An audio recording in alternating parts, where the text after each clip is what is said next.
We live, boys. Assalamu alaikum wa rahmatullahi wa barakatuh. This is episode 3 of this epic podcast. We've got some good stuff coming this week, man. What a week. Um, a lot of news to break, a lot of things to discuss. We finally got our shirts, and it's looking pretty good. Everybody's staying safe. The CAC is still out of town missing games. Um, on the road.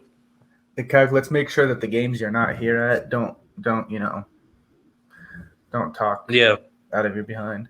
Um, all right, so Hazem, I'm gonna have you start off with some breaking news. Let's start off with the first one that we're kind of a little, you know, sad about. Ibrahim Luwaru obviously is out and he's injured. Hazem, you got any news on that? Ibi Luwaru, yes, good friend of mine. Yes, he has I think that what he has is a torn. What was it? What did it say? It's not requiring surgery, but he has like a torn. I don't know what the word is. I forgot what he said. Something like that. But it's an injury where he told me that he's pretty much done for the season. Unfortunately, he cannot play. No surgery though, alhamdulillah. So that's a good thing about it. But he did pretty much say he's done for the season. But he did come play a snap last game. So maybe playoff time, maybe he can probably pull some miracle out and try to give it a go for his team. But for right now, it looks like he's out for 46 weeks, which was pretty much the end of the season. So fortunately, yeah, he's done. That's very unfortunate. Obviously, that's not like you never want to see someone go through that, especially like maybe hasn't been playing QB for a while, for like a year now, and this was probably like one of the best squads he would have had. But hopefully, on the smallest chance, he'll be here in ship week. But um, that being said, there's been some rumors going around too. I know that you probably have some insight about that. Ihab Johari is continuing his holdout. He is still holding out a free Palestine. Yeah, Hazem, do you have any news on that? Do you have any updates? As I I be do looking I at do have a lot of news about that. Actually, you have texted me, and FYI, I want to let everyone know this right now that Ihab Johari, that this last game, it was not intentional to miss that game. He overslept, and he was gonna come to that game. He was planning on playing that game. He overslept, unfortunately, and then but after the 26-0 loss, he will now continue to hold he found that news. Could not believe that they cannot score a single point against Siraj's defense. I mean, that's a Yeah. pretty good defense we have there on Siraj's team, but not even a single point. It's pretty sad to be honest. And once he heard about the 26-0 loss, he did tell me that the holdout will continue. All right. Um, well, good thing that I thought he was actually holding out, to be honest. But good thing that he's not, and he'll be back and running for his No, team. yeah. Maybe obviously better their chances more and more. Yeah. Last and not least, I think this is probably the first trade in a very, very, very long time. But there was a controversial moment in Game 2 of Week 2 when Abdullah Falah was benched by Abada, and that led to a trade. So, walk us through the trade. What was the trade? Who got traded for who, and how's this going to look like? Yeah, so pretty much Abdullah Falah, he's my old teammate in Mogadishu year one. 2 years ago, my first year playing quarterback. And he's a great young player, but some of these young cats, in this league, they're not used to having like a captain like Abada, Fahad kind of captain where they really talk crazy to you and you really can't reply to them at all. If you reply to them in any kind of way that's kind of like attacking them, you're benched. So in this situation, Abdullah Falah was he missed the first game because of soccer. So Abada was frustrated about that. He missed the whole entire game. So game two, his punishment was so to play game two, he had to rush full game. Hmm. So he didn't want to rush. He was saying he was tired. Abada put him at corner, and he wasn't playing that good either. A little chirping here and there. Abada said, You're off the field, get out." And he couldn't take it. And obviously, he was pissed off about that. and Abad said, just leave, you're off the team. I was Jeez. talking to Abad after the game. I'm like, bro, just like, he's still a young kid. Let him play. Abad said pretty much, I don't want him on my team. If you want him, trade him for anybody. So I said, okay, I'll do a trade. And I gave him pretty much my last pick, Omar Khan. He's a Whoa. good young player. It's his first season MFL. He hasn't come yet. He's still, trying to get the feel for it yet. So I traded him for Abdullah Falah, and Abada pretty much is cool with that trade. So I just Wow. we let That's a steal for you, but I can definitely see why I better trade him. If you're telling me he's missing soccer games and uh, so How will you treat him? huh? How it hasn't treat him if he's like if this Yeah, as player in is how like would you handle it if he's if he if he continues? didn't work out with Albeda like everybody wants to play for Albeda. Yeah, I mean, Albada has a great little system style team. It's kind of like the Spurs system. I feel like he needs guys that will mesh well into that system. Abdullah Falah is not one of those guys that can mesh well. So I understand why it didn't work out. But for my team, Abdullah Falah kind of knows his role, what I want from him. He's more of my short guy, passes, deep ball here and there. But I think he knows his role with my team, what I want from him. He probably rushed a little bit too, and he knows that. So I think he'll be okay with me. I think that Abed he's a great quarterback, obviously 6 championships, but everyone can't play for Abed's system. It's kind of tough for some people. Yeah, but it just didn't work well with Abdullah Falah. And I think a lot of these young cats, they gotta learn how to adjust with their quarterbacks. Like a lot of Yeah, these young guys in the league, they think they're so much better than they actually are, to be honest. So I think they need to grow more, play for a better quarterback one of these days, and learn how to play football for real. and I don't know if they're coming from the youth league, but if you're like really good in the youth league, then you can't carry that same ego to this league. Yeah, But for sure. all right, Especially so as for breaking news, everyone, hopefully, we wish EB a speedy recovery to make it at the last stretch, and then obviously have to for him and Free Palestine to kind of get their stuff situated out, and maybe we'll see if this trade does benefit both sides. All right, so let's talk about the games. So first game, we've got Mogadishu and EB's team BLM. Obviously, hasn't you slipped away with 1 point? I'm not gonna lie to you. Your team is looking a little shaky to me. You guys had your chances of, I mean, last game last week and then this week, and I don't know. I mean, you guys barely won, and you lost against Albada with you always talking about how short of a team he is, and I don't know. Are you concerned? You know, we just finished 2 weeks of the season. I'm not concerned at all, actually. I think that week one was kind of a learned lesson for us how to play defense in this new league. I guess I played more like passive defense, not aggressive at all. And this week we totally changed it up against Seth. We play a lot more aggressive, more dog time defense. We got 5 picks out of that, so I'm happy about our defense as a whole. In that case, obviously the 1 point win, I'm not happy about that at all. I think we had a lot of mistakes at the end of the game that caused that. Whole lot of drops, whole lot of just things not going our way. We weren't finishing drives to the best of our abilities. We had 5 picks, and the score was 21-20. So obviously that's kind of concerning. But overall, I feel like it's just 2 weeks. We're kind of getting it going. We could easily be 2-0 right now, to be honest. About that came down to a last minute. I threw a ball at the end and we didn't get that W. But if that goes our way, we're 1-0 there. We win game two, we're 2-0. So I feel like this season for like my team, and I feel like EB's team feel the same way. Alba's team kind of the same way. All these teams right now, we're all playing close, and it's all like close games right here, close games right there. So I feel like we're still in it, 2 weeks in, but we'll see. We'll see what happens in the future. Yeah, you guys are definitely not finishing, so we kind of probably want to take a look at that, and you might have to tweak that because in the playoffs, there's no any other second chances now. Good thing of it is you've got 3 more games to practice. We'll get to predictions later, but what you thinking about Hazim's team?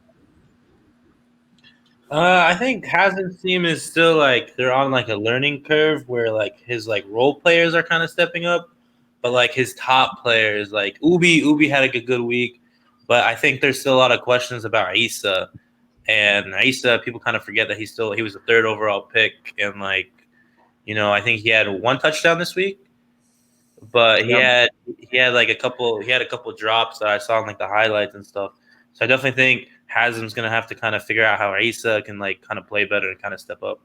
Yeah, that's like a big question mark for your team, and that's a question mark every year, honestly, from Asa. Is we give him all this hype because of his size and his experience, and we know what he's capable of, but he never really tries. And obviously, at the end of the day, that's on him. That's on no one. But yeah, Hazim, you still need a lot of work. Don't think you're in a good spot at all. My opinion, 2 cents. I mean, we're 1-1 right now. We Yeah, had 2 games. We're 1-1 still. Long season to go. I think this next game is gonna be big for us. It's always 1-1 as well. So we're kind of gonna see where we're at right now in the middle of the season. Going to game 3. So far, week 1 and 2, we had 2 huge mistakes that it cost us big time. So I think that all we gotta do right now is play a perfect game. We haven't done it yet. We're trying to get that perfect game going because obviously 21-20, a lot of things happened. And first, I want to say to my team, I want to apologize to my team right here because I had a chance to nail the game out, and I decided to be cocky and try to clown.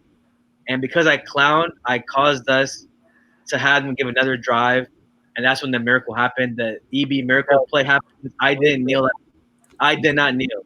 you Okay? weren't there, the cock. You weren't there, but I'm gonna say it again because you weren't there, and so we can talk about it and remind everybody.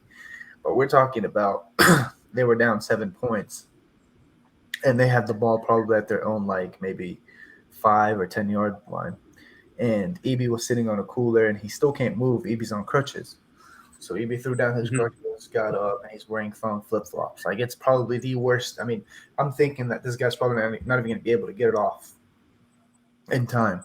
And this guy's jogging up. He can jog. Hasn't rushed 3, right? Hasn't rushed 3. Does hikes, has him rushes 3, and EB just slings it with 1 foot. You know what I mean? And wasn't it on Isa's side too? Wasn't Isa back there? Yeah, and Isa stopped in the middle of the game complaining when it's like, man, you should have just went and pulled this flag, And then they, Okay, first thing right there. I want to tell everyone what happened on that play. Okay, so because I didn't kneel it out on first down, I threw a jump ball to Brennan on Isa on first down with 30 seconds left, and it was batted down. So now on second down, I ended up doing a kneel down. Right, I didn't kneel down, but they had one more timeout left.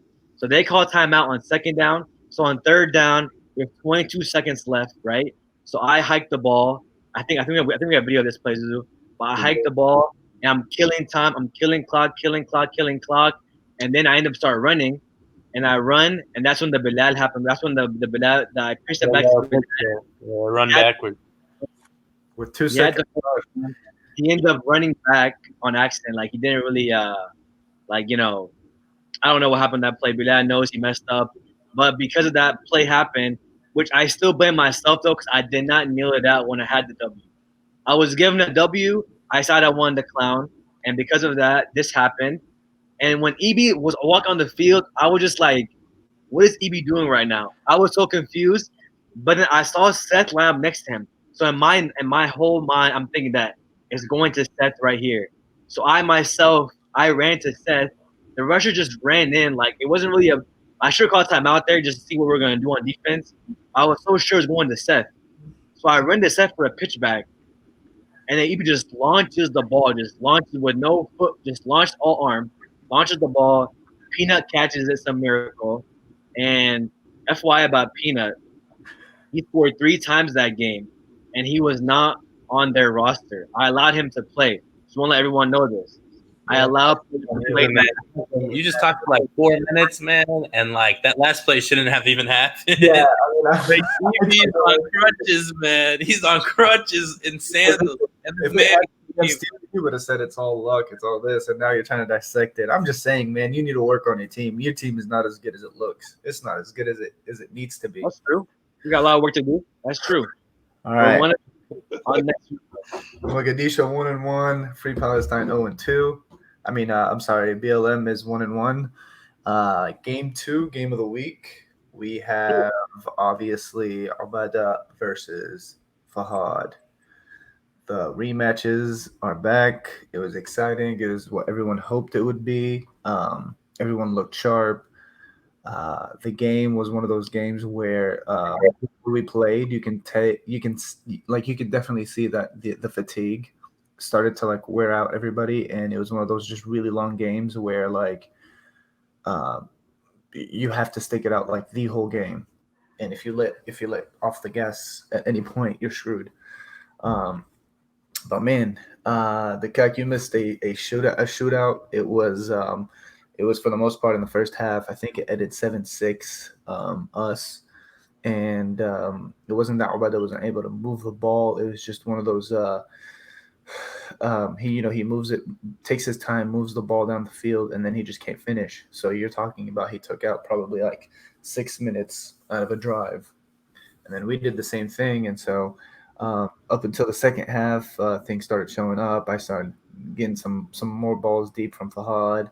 Fahad started to feel himself a little bit. Obviously, Dustin was playing huge on defense, but then Mikhail just kept showing up and breaking up balls after balls after balls after balls and not letting them get any yards.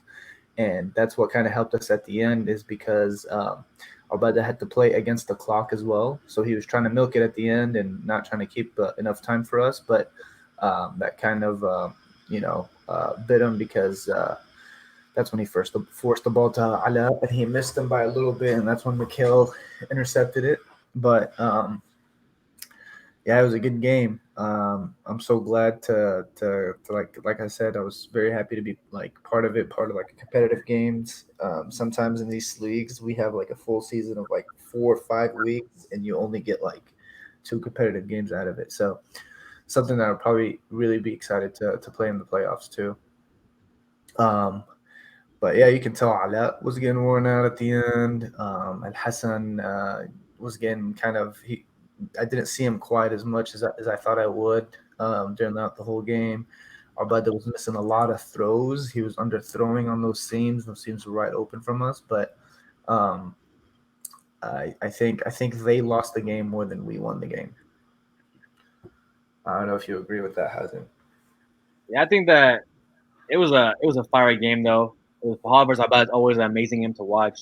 It was like a high octane offense both the times. Like I feel like every single drive, both teams always drove down all the way down the field, and always is goal line scenarios where they just weren't converting. And both teams for real, they weren't really converting when they got to the goal line. And I think that Abada I think he played great in the first half. I think that his team was really screwing him over. Like Allah had some big time drops on goal line. He I think did. Hamad had right after him too, like goal line scenarios, just drop touchdown passes that it just killed him. And Fahad, I was playing good, but I feel like he was struggling too with some throws. Like both teams were just going back and forth. I feel like Abada versus Fahad, like right there, Abada had a drop pick. Like so much was happening in this game. Like the play wasn't perfect and it wasn't like amazing, but like the game was still like amazing to watch. It was just like the like two top teams going at it, two of the best quarterbacks in the league throwing these crazy balls. I think at the end of the game though, is that Fahad's defense stepped up. Obviously, Zuzo had a big game with 3 touchdown catches. Player of the week on offense and on defense, Mikel made a crazy play. Um, and Yeah. that last drive, I feel like Abada was just worn down, like physically just worn down. He was running a lot that last drive, and Hmm. like watch the play that I sent on the Instagram, like the player of the week one. He was like literally just like Yeah. tired, just Yeah. about to fall down, And I and then he think hits the ball and just misses that seam by a little bit and picked off.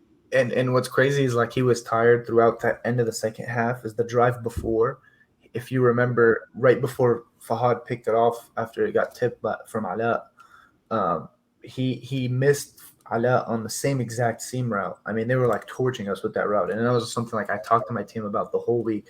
But like he threw it, but he's so tired and gassed that he underthrew it, and it was like Yeah, hitting the ground before it can get there, and you can tell that he's just fatigued. And yeah. Even that's though that throw though, on that seam, even though it's kind of off, I feel like Allah has to catch that ball though. Like he's the first round pick of that team.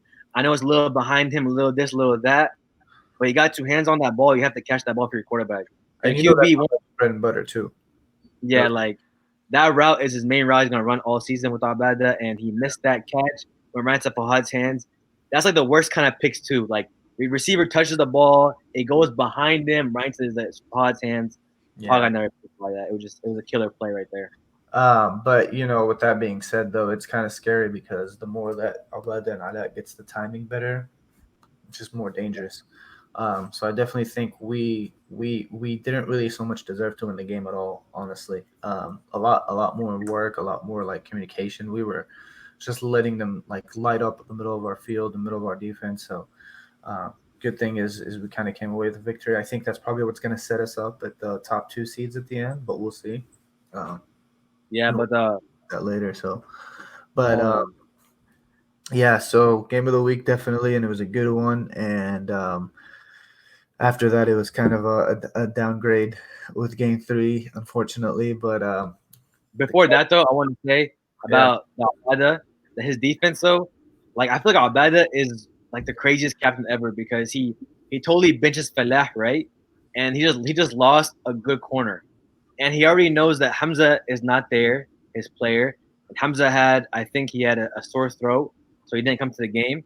So not only did he bench Falah, and he doesn't really care about the winner or loss, he puts Becker Menzi at corner.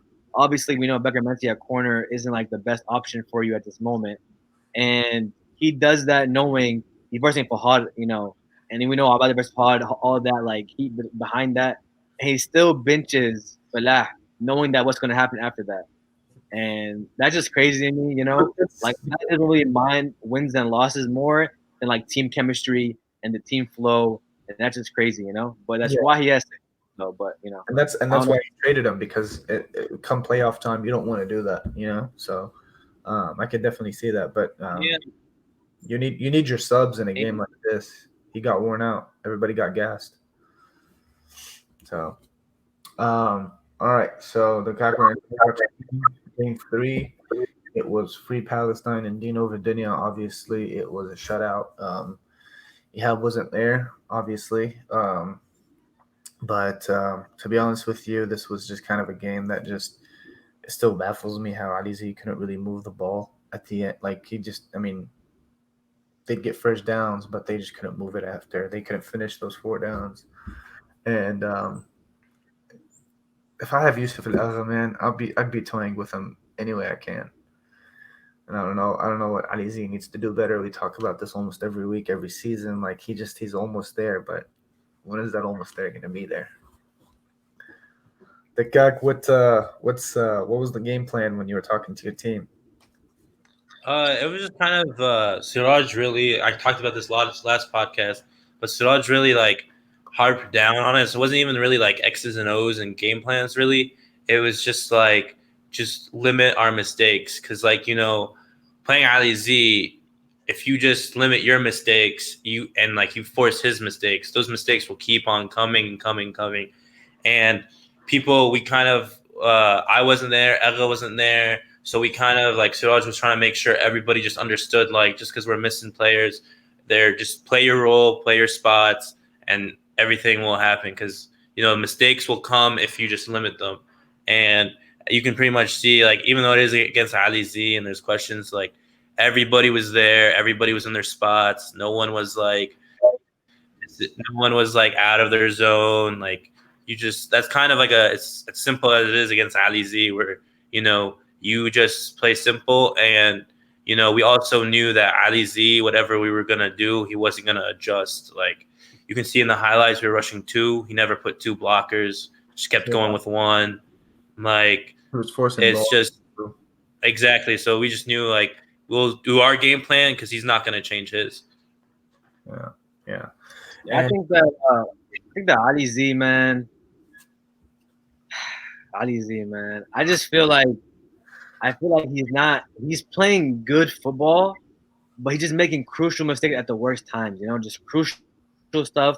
Like I remember watching last game, it was 0-0 still, a good game. He hits Peanut right in the gut for a touchdown. It would have been 6-0, Free Palestine. He drops the ball. Just stuff like this with his team, just like it's just not going their way. A lot of this stuff, and even after that, like Siraj didn't score a touchdown until the end of the first half. So Yeah.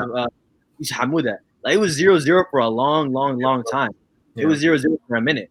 So I'm saying like Ali Z is not like, I know week one was hard, so it was just out of hand, right? But week two, he was in the game the whole first half. Peanut drops the easy score that would have been 6-0 early in the game. He drops that. And Yusuf Agha is a second overall pick. And I'm not saying that he's not performing to the best, but he just I don't know if he's not getting the ball enough, or he's not asking for the ball enough, or like I'm not seeing enough use of Alga right now. So if I'm him right now, I'm asking Ali, what can I do to get the ball more? I saw one play where Yusuf was kind of like lined up as like a pitch back quarterback, kind of like a quarterback, and he threw it to Yusuf, and he was going for the pass. He ended up running. So I'm Mhm. saying do more of that kind of stuff. Like do more like different stuff because right now, whatever you're doing is not working, and obviously you have not being there is hurting them a lot, a lot. You know that's your second round pick, and he's just not there. So Like I here's just, the thing. Ali had such a high draft pick that he had all these weapons to get, and he did get all these weapons. Like if you're looking at his squad, he has Yusuf, he has Ihab, he has Bilal, he has Hakam. Hakam is making like huge strides when he first started playing, and where he's at now, and it's just kind of confusing. Like I think he has the players. He just has to have the connections and make the chemistry. And sometimes the chemistry is not. I feel like Alizi always think that there has to be home runs every play.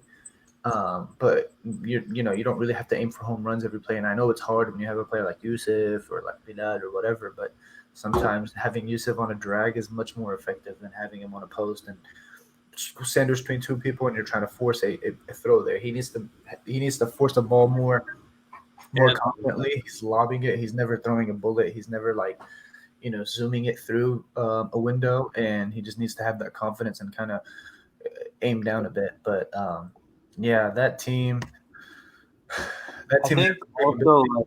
That team has the capabilities. that team also when it comes to Ali as well, I think like it also comes down to adjustments as well. Like it kind of looks like he's doing the same thing from like the first half to the second half, and he's not really like changing the game plan at all. And when you have someone like Yusuf Agha, you should never score 0 points in an MFL game. yeah, That for should sure. that should never happen. I agree. But that is I don't know how Ali can work on that. We always kind of wonder, but that's probably something they have to. And you're right, hasn't maybe it does have to come down to Yusuf kind of decoying in the backfield, taking pitch backs, running, Yeah. passing, whatever it is. Just kind of But get yeah, some. Tadar did start balling out though. Like second half hit, got their first score in the first half, and things just started flowing. Izakov had a big touchdown where he juked somebody. That was probably his highlight of his career right there. I know. Making some a big play by Izakov. Ose was more of a decoy this game. He told me that he was more of just trying to get everybody to get the ball this game, because easy game for them. So I was just playing good football, smart football, not a lot of picks. I remember one drive though that Ali Z did that I was like, dang Ali, like what are you doing? Like I remember it was early in the first half. They just got a pick. They're on their second half of the field, right? It's first and goal. Okay. He straight hikes the ball, throws up like a lobish ball and picked up by Siraj. I'm like, it's Yeah. first down. Why are you forcing that lob pass there? It's like that kind of stuff Ali right now, that kind of things.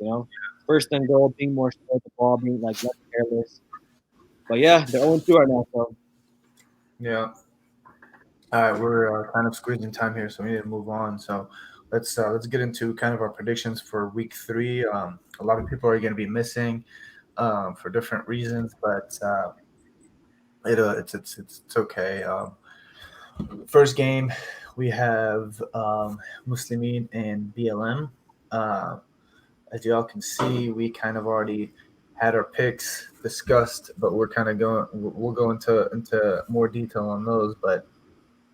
Um, Hasn't can you tell us why you have Evie's team? Why you have Seth winning this game? And by the way, I do want to tell everyone um, this will be the showcasing of the one and only Dustin Foley out of Ohio. Former high school quarterback, my man. I am hella excited to play on Sunday with someone that finally kind of sees the field the way the field should be seen, so to speak. And then someone that can sling the ball and someone that has the confidence to do it. And I am just excited to see how he's gonna how he'll work out, because you never know. Maybe this is going to be a future captain, you know. But Maybe. you know, Seth versus Dustin. This is weird that the MFL is coming down to this, but that's that's where we're at. It's 2020, Zuzu. You know how it is. 2020 season. 2020 season got the Rona season going on right now, so it makes sense having Dustin versus Seth week 3 game. So, But yeah, I have what Seth. pick Dylan? Yeah, I have Seth winning this game because one reason only is because Seth is a QB that's proven that he can throw the football around. Dustin is Dustin Foley. I've watched your huddle. It's amazing. You're like Lamar Jackson of the white Lamar Jackson, pretty much. So obviously he can run. I know he can run. But I watched a 2-minute video of huddle of all running touchdowns. I didn't see a lot of passing. So I think EB knows this right now. He knows what to do. I would say, force him to throw the ball and see what happens, Send 2 guys, send whatever you gotta do, send the heat on him, see what he can do. But obviously missing Fahad is huge. It's Fahad Akhtar is a smart quarterback, one of the best we have. Some say he is the best quarterback in the league. His stats are proving that right now. Obviously he's missing. So I think that Seth might shock the world and win this game. Wow. I mean, I can see it. You're probably talking about because you never saw Dustin play, but Seth is coming off of like 5 picks though. So Yeah, that was a feature-led defense, though. It was a different kind of defense. I think also though, EB is more of a loss really to his team than Fahad missing. Fahad is missing, but there's still Dustin, there's still Zuzu, there's still Mikhail, and like I don't know where Seth's gonna throw that football. If he threw 5 picks against Hazan's team, I mean, I'm gonna say Fahad's defense is better than Hazan's.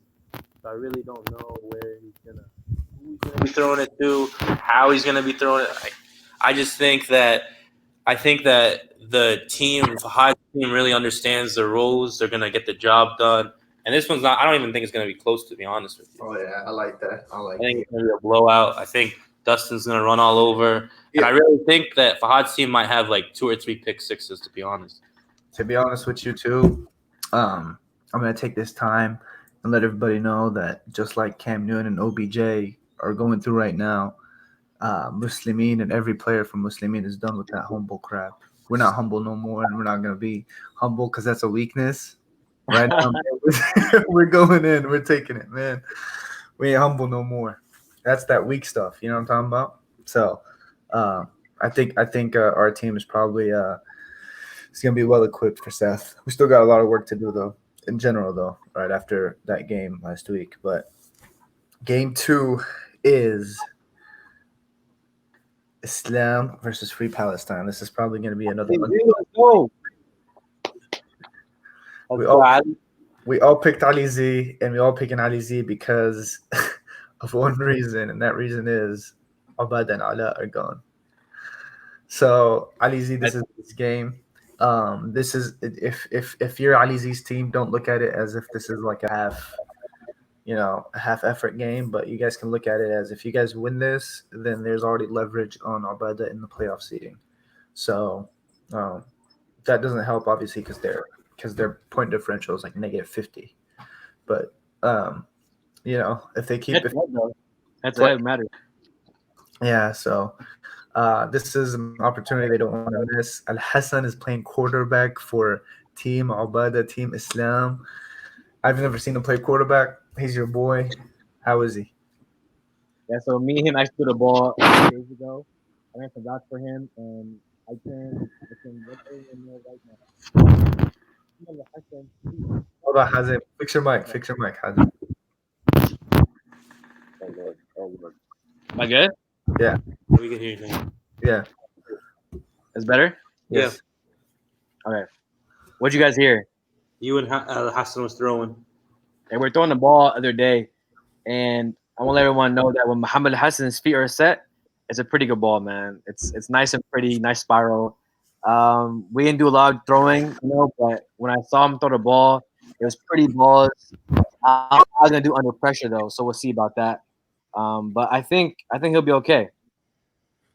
Yeah, this is a Ali can rush two. Ali can rush no one and take that 6 second sack clock. So um, it would be very, very, very, very disappointing if Ali doesn't take This is a must win. This is a must win uh, for Ali's team. what. This is must And win for sure. if you run the score, run the score. This is the game to do it. There's no leadership on that team. There's honestly, it's a team that's kind of broken right now. Except unless Saleh Hassan just surprises me, but I just don't see it out of him. So obviously we all picked Ali Z, but I think Ali Z is probably not going to win by a lot. I think he's probably going to bet 2 touchdowns, 3 touchdowns by most. Oh, guys, will Ali get any? Will Ali give Abad any players? What do you guys think? Will Ali be nicer, or like be like all business? At the same, You can't. He's not in a position to be nice, really. yeah, Yeah. I want to say you should, but at the same time, it's not his fault. It's not his fault that these players. You know what I mean? Yeah, exactly. And it's both players. So first rounder and brothers. I say Ali should just take it and take what they have. Yep. Whatever it is. The All right. crazy thing is, if they do win, though, they're over Abada in the seedings. So that's crazy to me. Yeah. They're ahead of Abada Yeah. in the Well, playoff. point differential matters though. They still have to kind of lessen that, but. Yeah. Game 3 is Team Mogadishu in Dino, Virginia.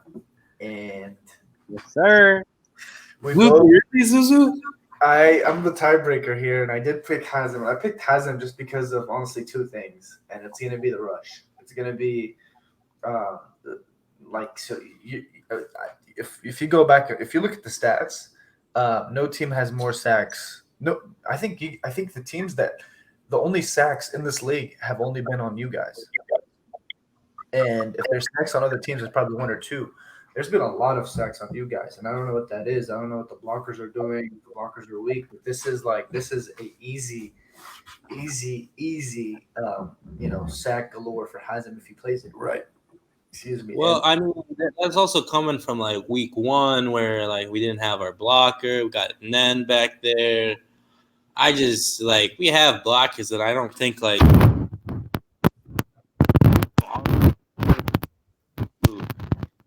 You can hear you, the cuck. You can hear me now. Yeah. But I really don't think. I don't think Haslam has like the weapons. I don't think his team. I think Haslam's gonna run a lot more, and that is a problem. But you can only run so much, and his team will start not like no one's really afraid of Rice's little like drag routes in the middle, dropping passes, and like Faisal wearing like a baseball cap, thinking it's some barbecue picnic. Like we're gonna have a defense out there. We know how to beat Haslam, and I think we're gonna get the points and get the job done. Siraj told me. I told Siraj, I was like, Siraj, I'm still out of town. Do you want me to come? He's like, Nah, it's a bye week. It just Haslam. Don't worry about it. Damn. Good joke. He told me to take my vacay time. Wow. That's a good one. It's funny as heck to me because Dodgers team gets sacked the most, and I have the strongest Nigerian player in the league. His name is Delipe Anachukwu, and he is unblockable. No one can block this man in this league. Bring me anybody. The only guy that can block this man, his name is Nadir. Can we run the He's in my- highlight where Zuzu was playing the highlight and Dylan wasn't even close to the quarterback? Where Seth rolled out, it was all the way over there.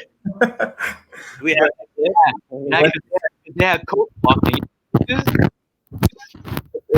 Abdullah Falah does show up. Hazem, you have the fastest team. Like, you know what I mean? Like, you guys are fast, and you guys, I mean, that's the only reason why I would be scared of your team is just because of the speed. But like I said, you guys have been kind of some sort of a disappointment with these 2 games, but they're only 2 games. But yeah, I don't know, but that's why I'm picking Mogadishu over Siraj's team. No hate for Siraj's team, but I just think the speed is unmatched, and I think the rushing and the blocking is unmatched, and you guys are giving up until Siraj throws it quicker, and until you guys pumper up your blocking. I think you guys can be contenders, but now sacks are never good, my friend. Yeah, we'll get some apology letter.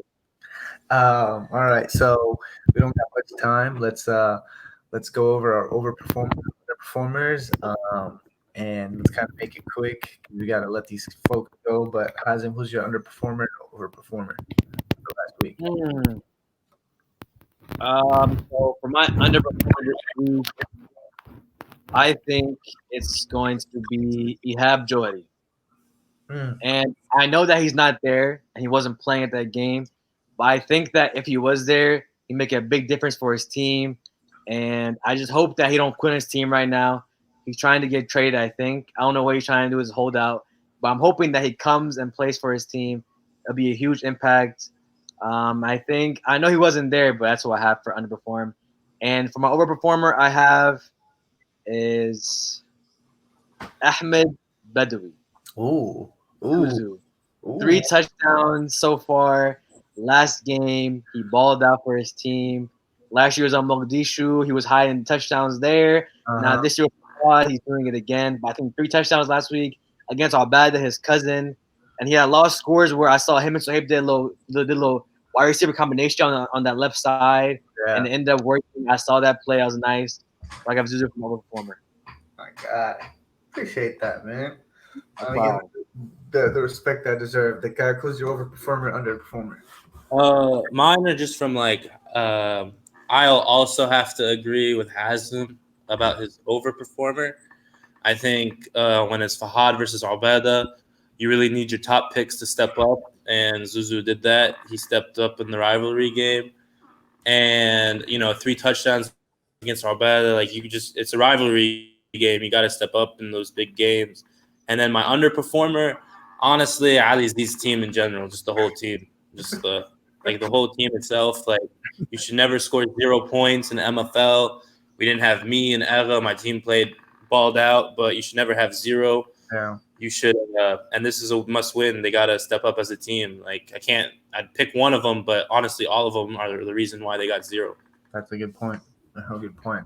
As far as I go, I think my overperformer got to be, it was honestly a toss up. It was a 50-50. I wanted to kind of call out, shout out, Ose, and kind of be glad that he's back, and like it was not him week one, and he kind of got now has the ball rolling on week two, and it's the same Ose we're all used to seeing, hustling, getting the ball. Somehow he's just a ball hawk, a ball magnet, and he always gets it.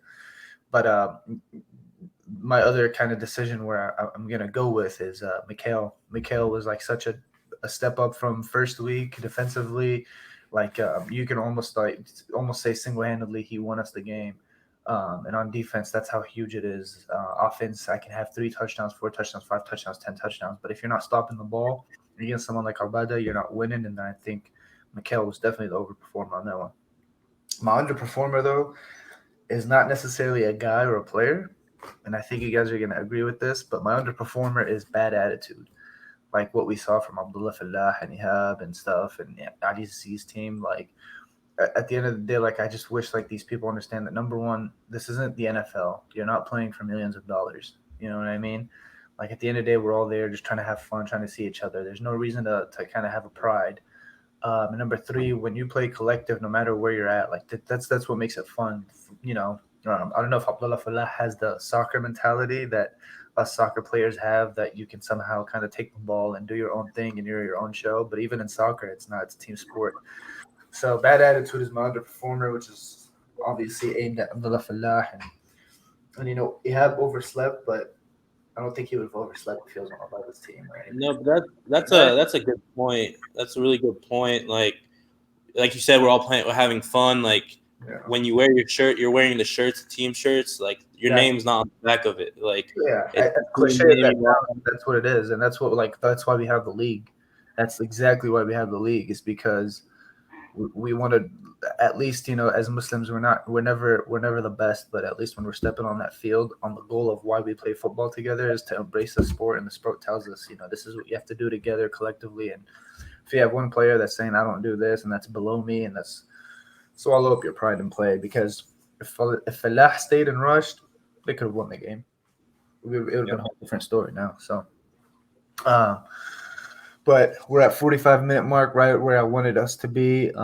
This was fun. Let's kind of keep it up. And Tikak, I know you won't be here this week, but I'll see you. I'll be back.